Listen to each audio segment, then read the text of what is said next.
बिस्मिल्लाहिर्रहमानिर्रहीम। अस्सलाम वालेकुम नाज़रीन, आप देख रहे हैं डेली वाला रब्ता खबरों के साथ मैं हूँ मोहसिन शहजाद। दोस्तों, मैं आपको बताता चलूँ कि तर्जुमान दफ्तर खारजा की तरफ से जो बयान जारी किया गया है उसके मुताबिक सऊदी अरब ने वीज़ा फ़ीस में किस हद तक कमी की है। इससे पहले अगर आप लोगों ने डेली वाला को सब्सक्राइब नहीं किया तो सब्सक्राइब कीजिए, नमाज कायम कीजिए, हमेशा सच बात कीजिए, क्योंकि डेली वाला रखता है आपको हर बात से बाखबर।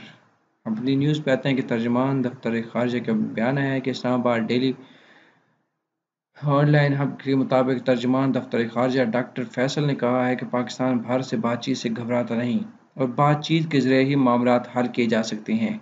सऊदी अरब ने 6.2 अरब डॉलर का पैकेज दिया। पाकिस्तानियों के लिए वीज़ा फीस 2000 से 300 रियाल कर दी जाएगी। दफ्तर खारजा में हफ्ता ब्रीफिंग देते हुए तर्जुमान डॉक्टर फैसल ने कहा कि वज़ीर-ए-आज़म का दौरा सऊदी अरब इंतहाई कामयाब रहा। वज़ीर-ए-आज़म ने शाह सलमान बिन अब्दुलअज़ीज़ को दौरा पाकिस्तान की दावत भी दी। तर्जुमान दफ्तर खारजा ने बताया कि वज़ीर-ए-आज़म इमरान खान ने अपने चीन के पहले दौरे पर 2 से 5 नवंबर को सरकारी दौरे पर चीन जाएंगे। वज़ीर-ए-आज़म चीनी सदर शी जिनपिंग और हम मनसब से मुलाकातें करेंगे, जबकि शंघाई कॉन्फ्रेंस में ख़ुसूसी शिरकत भी करेंगे।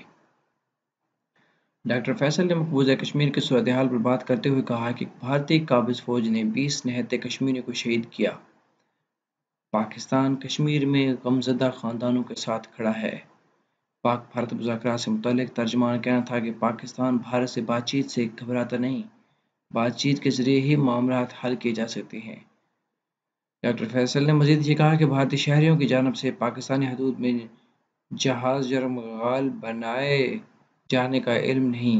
तर्जुमान दफ्तर खारजा ने एक बार फिर कंधार वाक़े की मज़म्मत करते हुए अफ़गानिस्तान के इल्ज़ामात को मुस्तरद कर दिया है। दोस्तों, ये थी अब तक की खबरें।